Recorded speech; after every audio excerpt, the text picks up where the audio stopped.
Hey, Music Therapy Laz here. I thought I would, I think I even promised, I thought I would show you guys this table project that I got myself into. Might as well back up into the proper position here that I set up. So, some of you who follow the channel for music and whatnot know that I decided on Earth Day to go buy a piece of reclaimed redwood. So I got a slab. As you can see, this is a one solid piece. You can see the live edge there. One solid piece of redwood from a reclaimed redwood or wood source called Barocsi in Oakland, California. Go check them out if you're interested in buying reclaimed wood as a source to build things out of wood. And what I thought I'd show you guys, because you know all the sanding work and all the other stuff I've been doing in the evenings after work, that I've painstakingly labored over to get to this level, has been done, and hours, because the piece of wood was not planed evenly. So let me go grab the piece of wood that the small piece that I have. Bring that over to you all.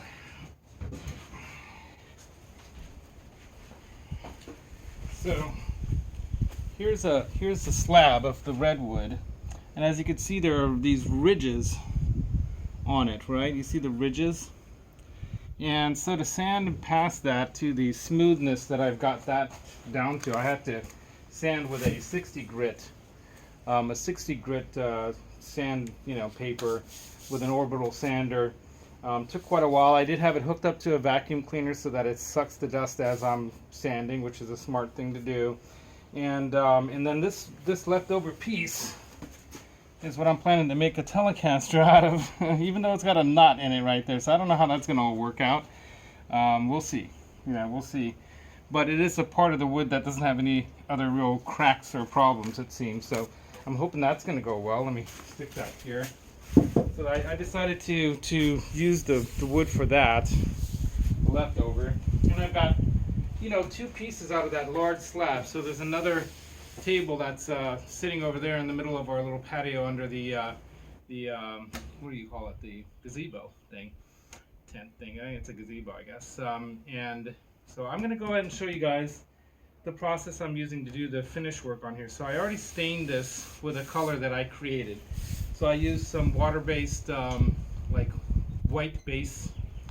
Minwax is generally what I was using, with some tint base made by another company called General Finishes. That's what it is. Yeah, General Finishes, a black dye. That's what I'm going to actually apply to this after I put on a coating of this stuff. So this is an exterior grade water-based polyurethane, and I'm just going to brush it on. I'm going to do a fairly light coating. And then after that, I'm going to do the dye. So this is going to be part one of this project here, even though the earlier part was actually cutting and sanding all this down, which is boring to watch, and it's noisy anyway. So I'm going to go ahead and brush this on and talk to you guys a bit. I guess in the meantime, I've already mixed it. And you always want to mix it real good. And it's a bit of a windy day out here, but I don't think it's going to affect me on this right now, because really the final coat is where it really matters, because I've already wiped this off with a tech cloth, so you can get these at your dollar store or whatever for cheap, or your local hardware store. And generally I like to start at the edges first, so I'm just gonna pat the finish onto the edges like this, kind of get some on there, right? And then I always look at an angle where you can see, if you've got enough finish on there, and I do. And I don't need to put it on very thick, just very thin. Now the underside, I've already coated it twice with this same finish to seal it off, right?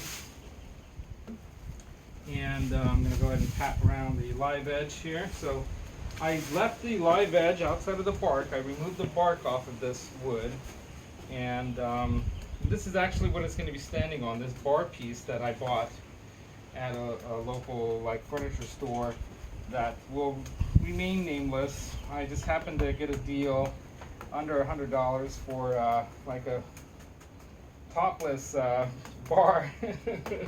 Topless bar, that's funny, right? a topless, it didn't have the tabletop with it. So it was a topless bar, a different kind of topless bar. Let's not get too weird. But yeah, anyway, so I've you know, dabbed on some of the finish there to get around the edge there like that. And I'm using a, you know, fairly inexpensive brush, you know, that you can buy at any hardware store, just a one that's good for like varnishing work. It has to do with how the bristles are, you know, set up on the brush so that it doesn't even. And the reason I do this pat thing is because you can do it this way too, but this kind of gets a bunch of the finish into the little areas that you want to get it into evenly. Not have to worry too much about did I get some in there or not. And you know, painting or finish work is a lot of technique that you develop over years of working with a brush. I'm pretty comfortable with working with a brush because my first job was actually painting apartment units, my first real job. I think it was 14 and a half roughly, and my mom's friend Jerry needed a helper. And I was trying to save up money to get a car because I was into hot rods and cars. You know, I read all the magazines and hot rod magazines and stuff, and I was into building models, and that's where a lot of my creative energy comes from. I like to express myself through crafty kind of work like this, right? And if you have a drip, you want to just wipe it off like this while I'm wearing gloves. And of course I'm wearing some yucky clothes that I don't care if it gets messed up. And so yeah, I was into model making in cars, and so I did the paper routes. I did all that. I tried to, you know, mowing lawns, shoveling snow. This is when I lived in Colorado from age 14 to 18. But you don't make money, you know, doing that stuff, really, not enough.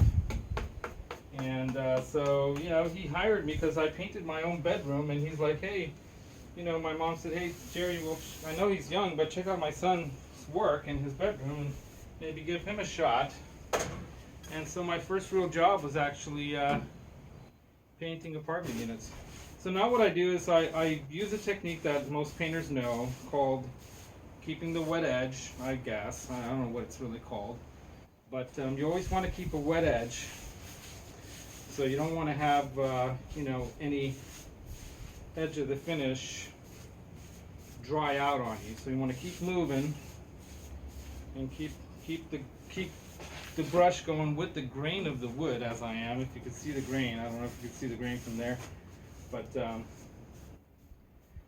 you know, when I apply a little extra finish like I did just there, I went against the grain, and then I, you know, finish off by going with the grain.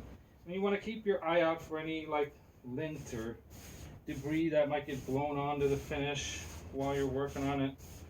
But always keep going with the grain, keep that wet edge. You know, I know that right here it's going to be drying out, so I'm applying a little bit on there just to keep that wet edge. Alright, this is for all your DIY people out there. If you want to build a tabletop like this, all you really need is some basic tools and a little elbow grease. So, and I chose the early morning here. It's not super early, but it's like 9 a.m. because it's not that hot yet. It's not too cold. It's generally not as windy this time of day. All right, so we got some on. Make sure we got some on there. Keep going. You just keep on going. You don't want to stop. If you get a phone call, you ignore it. Let it go to voicemail because you need to keep that wet edge going. So of course I have something down below here, tarps to cover, you know, the outdoor carpeting that we have here, some outdoor flooring. Now when you keep that wet edge, why that's important is you don't want to show brush strokes. You'll see brush strokes if the finish is drying too quickly. You'll see brush strokes because it'll be, you know, the brush will wipe along, you know, when it's already dried, and then you'll see that. So you don't want to have that problem. Now in this case it doesn't matter as much because of course this is an undercoating that I'm going to be doing, and what I'll do after this undercoating is finished is applying the stain over this. So I'm going to do a very light sand after I do this. Then I'm going to be applying this this general finishes stain that I want to have kind of darken the grain. So you'll see what I mean when it's all done. I've already posted a picture or two of what it kind of looks like, but I'll do some much nicer close-ups, as well as show you guys what I'm trying to match. So I'm trying to match some tables in its basic color scheme to some tables that we already purchased for inside. But this is going to be for outside of the outside, so in the patios. That's why I'm using this exterior water-based spar urethane, this polyurethane finish. And yeah, you could spray this if you have that kind of equipment, you know, if you have a big warehouse or someplace where you can actually spray this finish, you can get a really, you know, nice coating. But if you're good with a brush and you have a good technique, brush technique, you can do it this way too and get a really good finish. Sometimes I think you get, you know, sometimes it gets a little more into the grain too this way, if you know what I mean, because you're brushing it in, you know. But spray finish, of course, you can get, you know, perfect finish. But because this table's overall look when it's done is going to be like this rustic kind of, what do you call it? I guess driftwood kind of a look, right? Because we're going for that look, it doesn't hurt it if it has kind of a you know, brushed kind of look on it. It's not gonna make it look bad. You almost won't even really be able to tell, really, in my opinion. I think it'll work just fine. I have done brush finish work on a lot of things in the past. We already had that edge, so we don't have to worry about the edge. It's already been done, and we're just finishing this up over here. Always want to get a good angle view of how it looks. And once I'm done with this brushing, I'll take the camera off the tripod there and give you guys a little close-up of what this looks like. So this is stage one of the finish, well, stage two of this finish process, I guess, but stage one really was the staining. And I applied that with not a brush, but with a rag. And I used a t-shirt, an old t-shirt, to apply that finish. Okay, and there we go. Looking good. Very nice. So let me grab the camera off there. So I'm going to go ahead and do another table. Hey.